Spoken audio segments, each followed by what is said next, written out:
Jia Kim stood at the viewing window of Neptune Station, watching the stars. She was 23 years old, with dark hair tied back in a simple ponytail. As a translator, her job was to help humans talk to the few alien species they had met so far. It was mostly boring work, changing words from one language to another. Until today. The alarm sounded across the station, its sharp noise making Jia jump. She turned from the window just as Captain Han burst into the room. "They're here," he said, his face pale. "Hundreds of ships just appeared near Jupiter. Nothing like we've ever seen before." Jia followed him to the control room, where screens showed the massive ships. They were smooth and blue-black, shaped like teardrops, each one bigger than Earth's largest city. Earth's defense ships looked like toys next to them. "Who are they?" Jia asked. "They call themselves the Dokkaebi Empire," Captain Han said. "They've sent a message. I need you to check the translation." On the main screen, the message played. The alien had blue skin with small scales that caught the light. Its eyes were large and completely black. "People of Earth," the alien said, "I am Admiral Taijo of the Dokkaebi Empire. Your planet is now part of our territory. Your leaders will meet with us to discuss the terms of your surrender. If you fight, you will be destroyed." Jia listened carefully, running the message through her translator tablet. Something was off about their language. The syntax was almost too perfect, like it had been learned from a textbook rather than from talking to real humans. "They don't understand us," Jia whispered. "What?" Captain Han turned to her. "The way they speak. It's like they know our words but not how we think. There are mistakes in how they use emotional terms. They talk about fear like it's only a weakness, never a strength." Captain Han shrugged. "What does it matter? Look at those ships. They could wipe us out in minutes." Jia stared at the alien admiral's face on the screen. "It matters because they might be strong, but they don't understand humans. That's a weakness we could use." 3 days later, Earth's leaders decided to surrender. The alien ships were too powerful, their weapons too advanced. Fighting would mean death for millions, maybe billions. Jia was chosen to join the translation team for the first meeting with the aliens. 5 Dokkaebi representatives came to Earth's orbital diplomatic station. Admiral Taijo led them, his blue skin gleaming under the lights. Up close, the aliens were even stranger. They stood nearly 7 feet tall, with 4-fingered hands and those unblinking black eyes.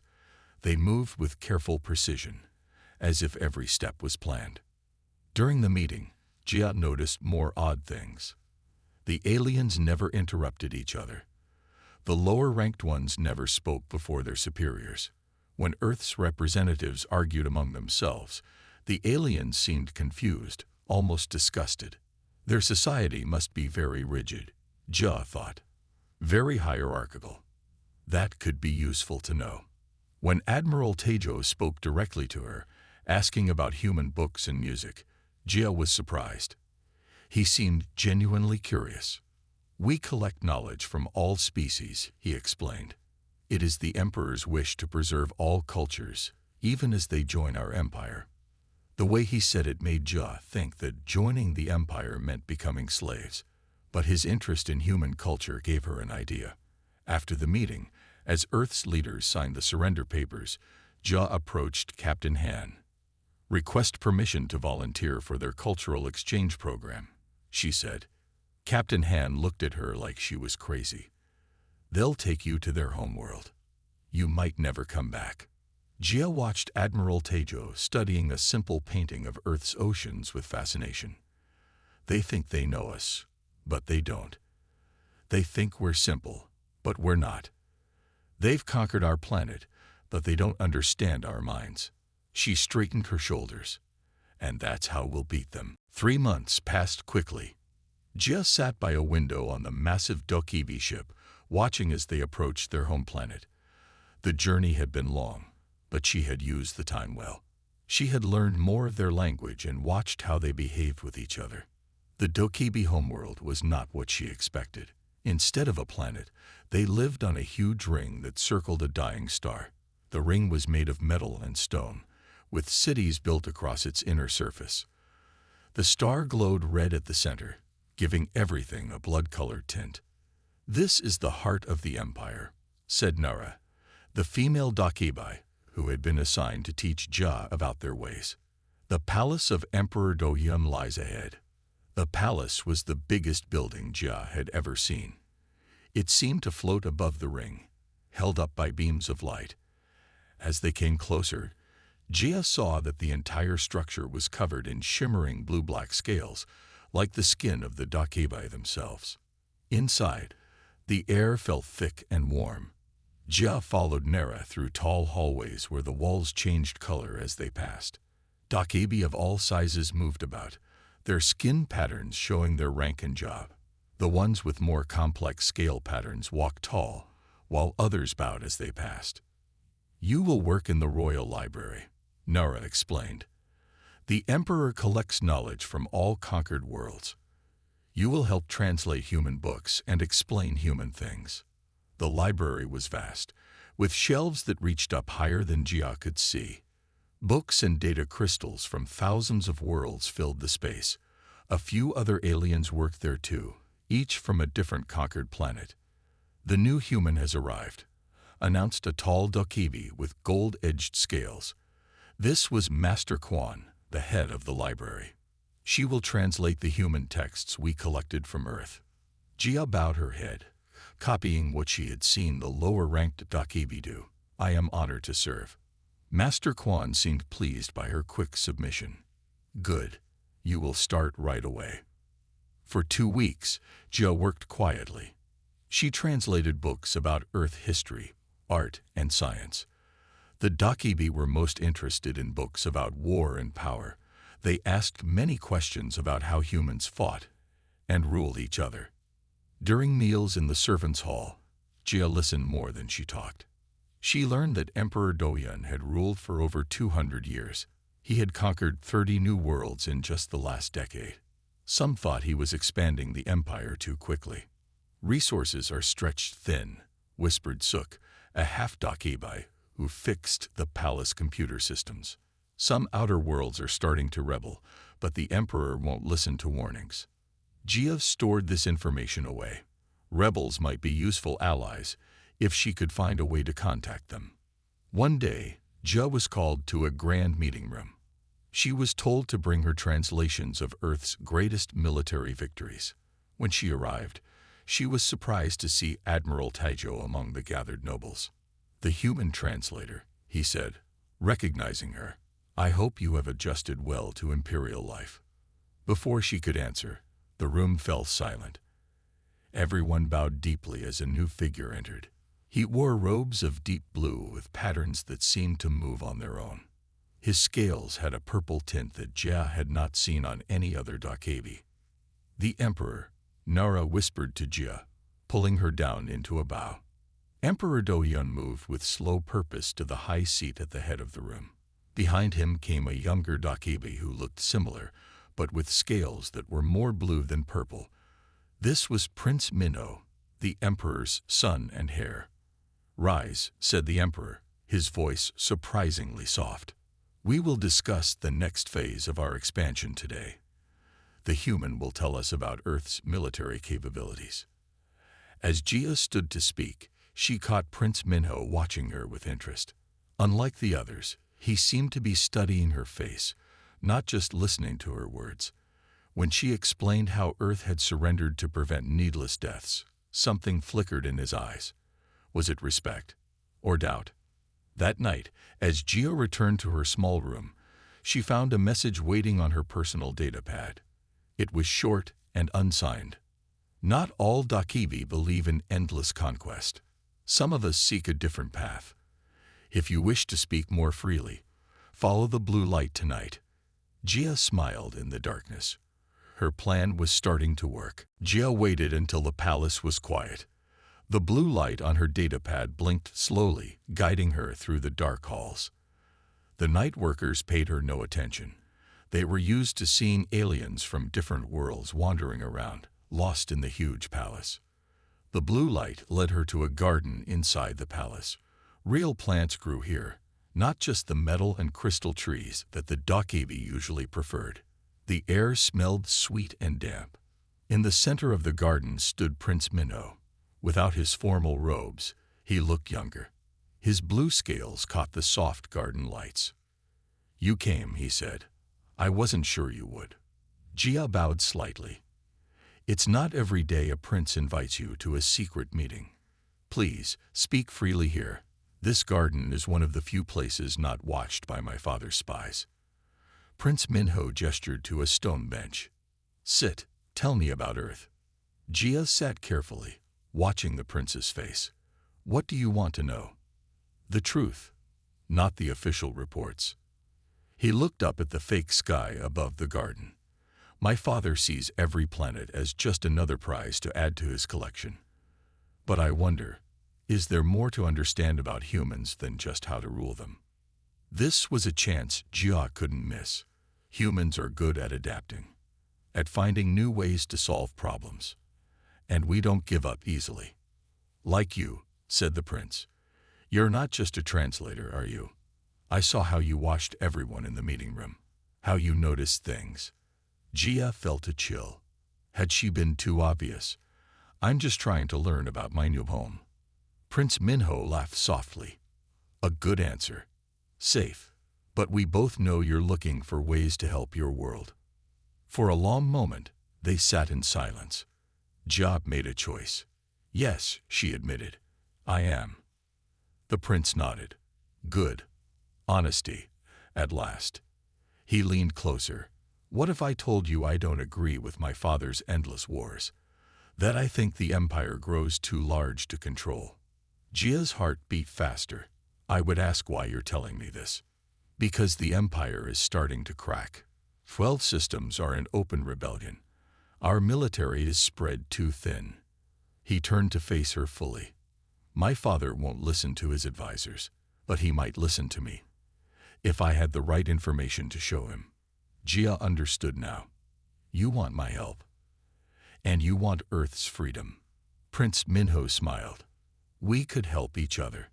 A servant appeared at the edge of the garden, then quickly backed away when he saw the prince.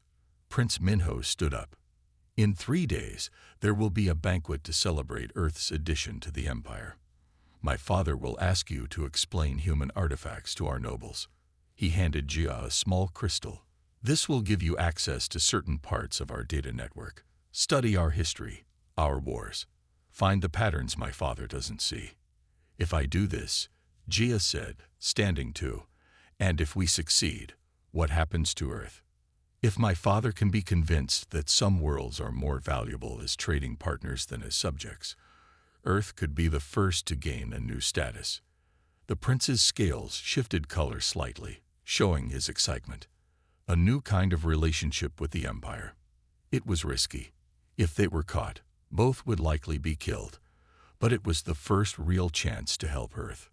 "I'll need to talk to other servants, learn more about how things really work here," Jia said. "Be careful who you trust," warned Prince Minho. "But yes, build your network. I'll find ways to meet you again." As Jia walked back to her room, the crystal hidden in her pocket, she felt both hope and fear. She was now involved in royal politics, playing a game where the stakes included not just her life, but the future of Earth. She would need to be very, very clever. Over the next few weeks, Jia used the crystal Prince Minho had given her. Late at night, when most of the palace slept, she accessed the Dokebi data networks. What she found was shocking. The great Dokebi Empire was not as strong as it seemed. Food was running low on many outer worlds. Soldiers were stretched thin across too many planets, and 12 star systems were fighting back against the Emperor's rule. But Emperor Doyun kept these problems secret. The reports shown to the public were changed to hide the truth. The empire looked strong on the outside, but inside, it was starting to break. Jia knew she needed help to learn more. She started with Suk, the half-Dokebi technician she had met in the servants' hall. "I need to understand how the palace communication system works," Jia told her one day while they ate lunch. "For my translation work." Suk looked around to make sure no one could hear them. The Emperor's messages go through special channels. Only his closest advisors can see them. And who maintains those channels? Jia asked. Suk pointed to herself. My team. We fix all the communication systems. This was better than Jia had hoped. Would you show me sometime? It would help me understand how the Emperor thinks. Suk hesitated, then nodded. Be careful, human. Curiosity can get you killed here. The next day, Suk took Jia to the communication center. While pretending to explain the translation feeds, she whispered, the advisors all spy on each other. They send secret messages the Emperor can't see. They all want more power. This gave Jia an idea. If the advisors were fighting each other, maybe their fights could be made worse. Meanwhile, Prince Minho arranged for Jia to hold what he called cultural discussions in the palace library. High-ranking young Dakibi came to hear about Earth's history. Jia told them carefully chosen stories. On Earth, the Roman Empire grew too big to control, she explained to the group. They conquered too many lands too quickly. Their soldiers were spread thin. Food couldn't reach the capital fast enough. Slowly, the empire fell apart. She never said the Roman Empire was like the Dakibi Empire. She didn't need to. The young nobles looked at each other with worry in their eyes. They could see the similarities themselves. After one such meeting, a young noble named Haru approached her. These Earth empires you speak of, did none of them find a way to stop their fall? Some did, Jia said. Those that listened to the problems and fixed them before it was too late. Those that worked with other worlds instead of just ruling them. Like trading partners, Haru said, using Prince Minho's words. Jia realized the prince was sharing their ideas with others he trusted. The seeds of doubt were growing. The night before the big celebration banquet, Jia met Prince Minho in the garden again. It's working, he said. Several of my father's advisors have approached me privately. They're worried about the outer worlds. What about your father? Jia asked. Has he noticed anything? Prince Minho's scales darkened slightly with worry. He suspects someone is causing trouble. He's watching everyone more closely. Jia handed him a small data crystal. I found these reports about the 12 rebelling systems. The real reports, not the changed ones. If you show these to the right people at the right time, it could force my father to listen, the prince finished. His scales brightened with hope. The banquet tomorrow will be the perfect chance. All the important nobles will be there. As they said goodbye, Jia felt both excited and afraid. The banquet would be dangerous. If Emperor Doyan realized what they were doing, they would both be in terrible trouble. But the plan was moving forward. For the first time since coming to this strange palace, Jia felt like Earth might have a chance for freedom. She didn't notice the small camera hidden in the garden flowers, silently watching their every move. The day of the banquet arrived. The palace buzzed with activity as servants rushed to prepare the grand hall. Jia helped carry Earth items that would be displayed, books, art, and small machines. Emperor Doyan wanted to show off his newest conquered world. Jia's hands shook slightly as she arranged a display of Earth music devices. Tonight's banquet could change everything, or end with her execution if their plan was discovered. You seem nervous, human, said a soft voice behind her. Jia turned to find an old Dakibi watching her. This one looked different from the others. Her scales were white with age, and her eyes were cloudy, almost clear instead of black. She wore long silver robes with strange symbols. I am Una, the old one said, the Oracle of Siobuk. Jia bowed quickly. Even she had heard of the Oracle. The Dakibi believed she could see the future. I am honored, Jia said. I didn't expect to meet someone so important. Yuma smiled. And I did not expect to find someone so interesting here. She stepped closer, her voice dropping to a whisper. Someone playing such a dangerous game. Jia's heart stopped. Did the Oracle know about her meetings with Prince Minho? Come, Yuna said, turning away. Walk with me before the banquet starts. Jia had no choice but to follow. They walked down a quiet hallway Jia had never seen before. The walls here were covered with strange star maps.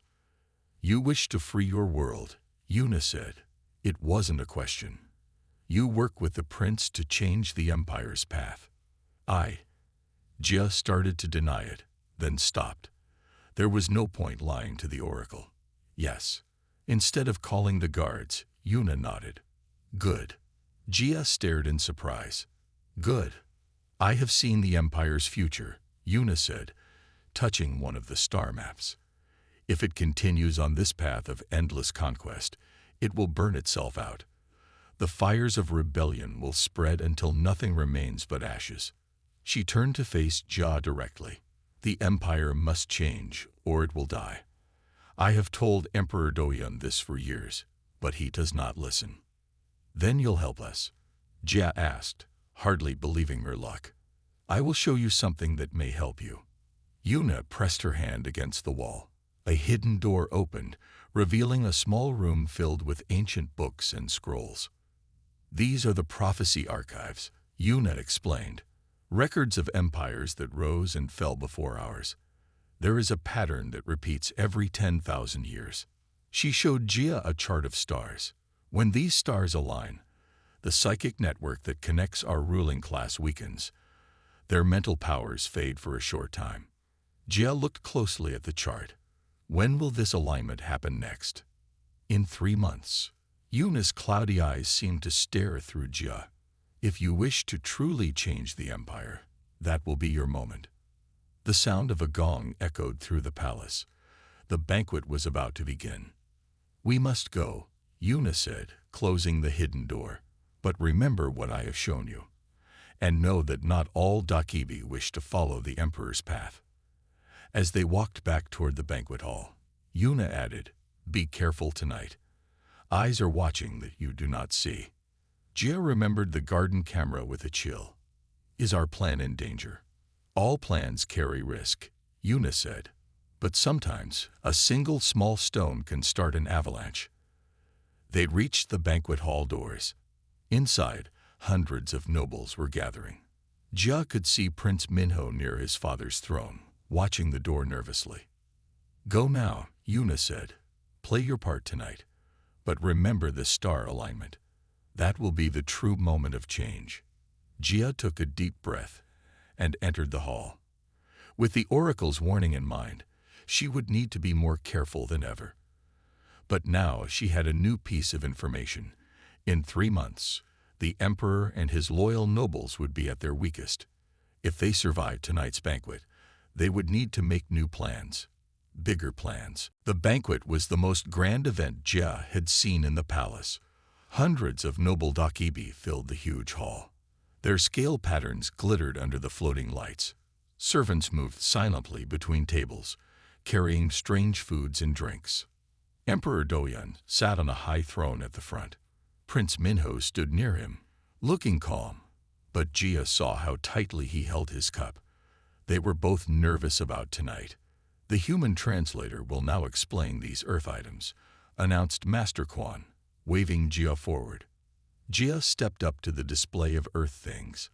As planned, she began to tell stories about each item. When she came to a book about ancient earth empires, she paused. "This tells the story of leaders who tried to hold too much power," she said. "They thought they were strong, but they fell when their people lost faith in them." She didn't look at the emperor as she spoke. She didn't need to. Everyone in the room understood what she really meant. Some nobles shifted uncomfortably. Others nodded slightly. Prince Minho caught her eye briefly, and she knew he would soon share the data crystal she had given him. After the banquet, Jia avoided being alone. She stayed with groups of servants, knowing it would be dangerous if the emperor's spies caught her by herself. 3 days passed without any sign that their plan had worked. Then Suk found her in the library. "Something's happening," the technician whispered. "The communication systems are buzzing with secret messages between the high generals. They're angry about something." Jia felt a mix of hope and fear. "What are they saying?" "General Shin and General Wang are fighting about who caused the mistake in the Delos system," Suk said. A whole fleet was lost there because of bad information. This was new. Jia hadn't known about any fleet being lost. Do they blame the emperor? Not yet, Suk said, but they're starting to question his advisors. The seeds you and the prince planted are growing. Over the next few weeks, Jia's plan grew bolder. Using her access to the translation system, she began making small changes to messages between military leaders. Nothing big, just little errors that caused confusion and anger. A message from General Shin saying the rebels are weak became the rebels are winning. The general's request for more ships became more time. Each small change created more problems. The generals began to distrust each other. They sent angry messages to the palace. Some blamed the emperor's advisors for the confusion. Prince Minho used this growing anger to his advantage. He began suggesting new ways to run the empire. Many young nobles supported his ideas. They were tired of endless wars that gained them little. Jia was careful to keep a low profile. She continued her work in the library, translating books and helping with cultural discussions. But in secret, she built a growing network of helpers, servants, technicians, even a few lower nobles who wanted change. One morning, Admiral Tejo came to the library. Jia had not seen him since the banquet. "You have made quite an impression here, human," he said. "The prince speaks highly of your knowledge." Jia bowed. "I only share what I know of Earth, Admiral." Indeed, his black eyes studied her face. Strange how Earth history seems to match our current problems so well. Jia felt cold fear in her stomach. Did he suspect her? "The emperor has ordered higher taxes on all worlds," Admiral Tejo continued, "to pay for the wars. My homeworld will bear the heaviest burden." He leaned closer. Perhaps Earth history has some lesson about what happens when leaders take too much from their people. Jia realized with surprise that Admiral Tejo was not accusing her. He was asking for her help. Even the emperor's top military leader was starting to doubt. "Yes, Admiral," she said carefully. "Earth has many such lessons." As he left, Jia smiled to herself. The web of lies and doubt she had woven was growing. Even the emperor's most loyal servants were being caught in it. The clock was ticking toward the cosmic alignment, and when that day came, the empire would never be the same. 1 month passed. Jia's network grew larger each day. Servants whispered news to her. Technicians like Suk helped her send false messages. Even a few nobles now met with her in secret corners of the palace. The day began like any other. Jia woke early and went to the library to work. Master Quan gave her new Earth books to translate. She sat at her desk, thinking about the cosmic alignment that was now only 2 months away. Then a royal guard entered the library. His scales were bright red, the color of the emperor's personal guards. "Human," he said, "you will come with me now." Jia's heart beat fast, but she kept her face calm. "Of course," she said, standing up. She followed the guard through parts of the palace she had never seen before. They entered a round room high in the palace tower. One entire wall was made of clear crystal that looked out at the dying star. Its red light filled the room. Emperor Doyun stood alone by the crystal wall, his back to the door. "Leave us," he said to the guard, not turning around. Jia stood still as the guard left. Fear made her mouth dry. "Come here, human," said the emperor. She walked forward until she stood beside him. The dying star looked huge through the crystal wall. Its red surface bubbled and churned. "Beautiful, isn't it?" Emperor Doyun said. "This star has burned for billions of years. It will burn for billions more, just like my empire." He finally turned to look at her.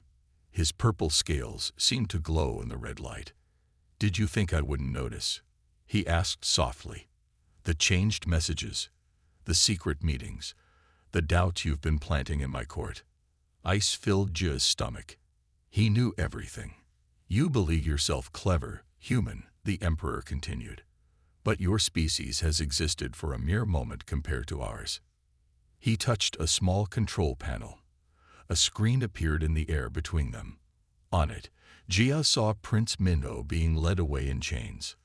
"My son has been arrested for treason," Emperor Doyan said, along with several foolish young nobles who listened to his ideas. He waved his hand, and the screen changed to show Admiral Taijo. The admiral, too, was in chains. "My most trusted military leader," the emperor said, "turned against me by your clever words and false reports." "I didn't force anyone to question you," Jia said, finding her voice at last. "They saw the truth for themselves." "The truth?" The emperor laughed, a cold sound. "The truth is that I have ruled this empire for 200 years. I have faced rebels and traitors before. They all fail." He touched the control panel again. A list of names appeared. All the people who had helped Jia. Suk, Haru, even the Oracle Yuna. "All will be punished," said Emperor Doyan. "But first, you will be made an example, so that all other conquered peoples will know better than to plot against me." He pressed a button on his wrist. 2 guards entered the room. "Take the human to the detention center," the emperor ordered. "Her public execution will be tomorrow." As the guards grabbed her arms, Jia looked directly at the emperor. "Your empire is still failing," she said. "Killing me won't change that." For just a moment, she saw doubt in his black eyes. Then anger replaced it. "We shall see, human," he said. "We shall see." The guards dragged Jia through the palace. Servants turned away as she passed. No one would look at her now. She was marked for death. They threw her into a small cell with metal walls. The door closed with a heavy sound. Jia sat on the hard floor, her mind racing. All their plans had failed. Prince Minho was arrested. All her allies were being rounded up. But as she remembered the oracle's words about the coming cosmic alignment, a small spark of hope remained. If she could find a way to escape, there might still be a chance. She didn't notice when the cell's small camera light began to blink in an unusual pattern. Jia spent hours alone in her cell. The hard floor made her body ache. She tried to think of a way out, but the cell had no windows and only one door with guards outside. Then she heard a soft click. The blinking camera in the corner stopped working. The cell door hissed open a tiny bit. "Quickly," whispered a voice. "We don't have much time." Suk slipped into the cell. The half-ducky bee technician looked scared but determined. "How did you escape being arrested?" Jia asked in surprise. "The emperor doesn't pay attention to half-breeds like me," Suk said. "We're just equipment to him, like the computers we fix." She pulled out a small device. "I can control the prison systems with this. Come on." They slipped out of the cell. The hallway was empty. Suk had turned off the cameras and locked the guards in their room. "Where are we going?" Jia asked as they hurried through the dim halls. "To the main prison block," Suk said. "The emperor made a mistake putting all of you in one place. Now we can free everyone at once." The main prison block held dozens of cells. Inside were all the people who had helped Jia and Prince Minho. Nobles, servants, and even Admiral Taijo were locked up together. Suk worked quickly, opening all the cell doors at once. People came out looking confused but hopeful. "We don't have much time," Jia told them. "The guards will notice soon." Prince Minho stepped forward from his cell. His scales were dull from his time in prison, but his eyes were bright. "The cosmic alignment begins today," he said. "I could feel the change when I woke up this morning. The psychic network is already weakening." "That's why we need to move now," said a calm voice. Oracle Yuna walked out of her cell, looking completely unworried. "During the alignment, the emperor and his loyal nobles will be confused. Their mental powers will fail." "But what can we do?" asked young noble Haru. "Even without psychic powers, they have weapons and guards." "We can use the palace communication system," Jia said, an idea forming in her mind. "If we can broadcast the emperor's secret records, show everyone the truth about the failing empire, the people might turn against him." "I can get us into the system," Suk said. "But we'll need to reach the main control room. And I have guards who are still loyal to me," added Admiral Taijo. My ship is in orbit, waiting for my signal. A plan came together quickly. They would split into 3 groups. Suk and Jia would go to the control room to broadcast the secret records. Prince Minho and Oracle Yuna would go to the grand hall where many nobles would be gathering, confused by their failing powers. Admiral Tejo would contact his ship and loyal guards. The Emperor has scheduled my public execution for today, Jia reminded them. Everyone will be watching. It's the perfect time to show them the truth. As they moved through the prison, others joined them, more servants, guards who were tired of the Emperor's cruelty, even some aliens from other conquered worlds. They reached a split in the hallway. It was time to separate. Be careful, Prince Minho told Jia. My father is dangerous, even without his full powers. We'll meet in the grand hall, Jia promised. As she and Suk headed toward the control room, alarms began to sound throughout the palace. The guards had discovered the empty cells. Hurry, Suk said. We don't have much time. They ran through service corridors and hidden passages that Suk knew well. Finally, they'd reached the main control room door. Ready? Suk asked, her fingers on the door control. Jia nodded, thinking of Earth. Let's bring down an empire. The door slid open. Inside, 3 surprised technicians turned to look at them. Beyond them were the controls that connected to every screen in the palace and to ships all across the empire. It was time to tell everyone the truth. The 3 technicians in the control room stared at Jia and Suk. For a moment, no one moved. We need your help, Jia said quickly. The Emperor has been lying to everyone. The empire is falling apart because of his endless wars. One technician stepped forward. My brother died fighting rebels last month. They told us it was a small group, but his whole ship was destroyed. The Emperor has been hiding the truth, Suk said. Help us show everyone. The technicians looked at each other, then nodded. They stepped aside, giving Suk access to the main controls. I need the Emperor's private records, Suk told them. The ones that show the real state of the empire.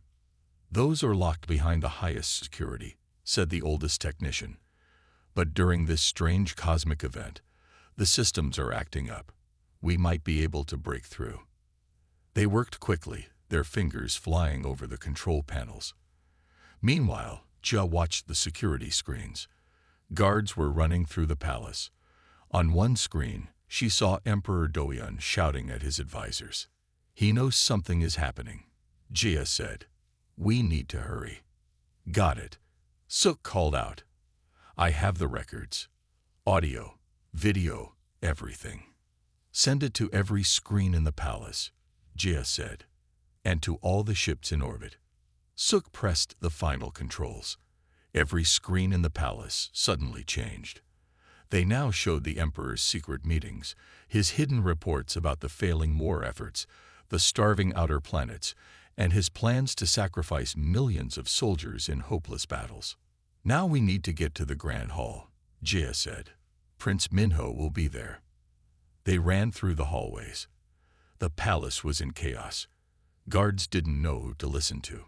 Nobles wandered around, confused without their psychic powers. Servants and aliens from conquered worlds stood watching the screens, their faces showing shock and anger. When Jia and Suk reached the Grand Hall, they found a huge crowd. Prince Minho stood on the steps of his father's throne. Oracle Yuna was beside him. They were talking to the gathered nobles, explaining what was happening. Emperor Doyan burst into the hall, his guards around him. His scales were dark with rage. Arrest them all, he shouted, pointing at Prince Minho and Jia. They are traitors. But the guards didn't move. On screens all around the hall, the Emperor's own voice was confessing his lies and failures, his plans to sacrifice worlds for his own glory, his knowledge that the empire was failing. Admiral Tejo stepped into the hall, followed by his loyal soldiers. Emperor Doyan, he said formally, you have betrayed the empire you claim to serve. You are no longer fit to rule. The Emperor looked around wildly. His advisors stepped away from him. The nobles turned their backs. Even his personal guards lowered their weapons. "This is all because of you," he hissed at Jia. "A simple human. How could you defeat me?" "Because you never really saw me," Jia said. "You thought humans were simple and weak. You never bothered to understand us. That was your biggest mistake." Prince Minho stepped forward. "Father, your time is over. The Empire needs a new path." 2 weeks later, Jia stood in the same grand hall. But everything had changed. Prince Minho, now Emperor Minho, sat on the throne. Around him stood a new council made up of people from many worlds, including several humans who had been brought from Earth. "As my first act as emperor," Minho announced, "I declare that Earth and several other recently conquered worlds are now free and independent. They will be partners with our empire, not subjects." He smiled at Jia. "And I named Jia Kim as Earth's first ambassador to the new Dakebi alliance." The hall erupted in cheers. Jia felt tears in her eyes as she thought of going home to Earth. She had done what seemed impossible. Through understanding her enemy, using her intelligence, and building the right alliances, she had freed her world. As Oracle Yuna had said, a human girl's wit had brought down a galactic throne. And in its place, something better would grow.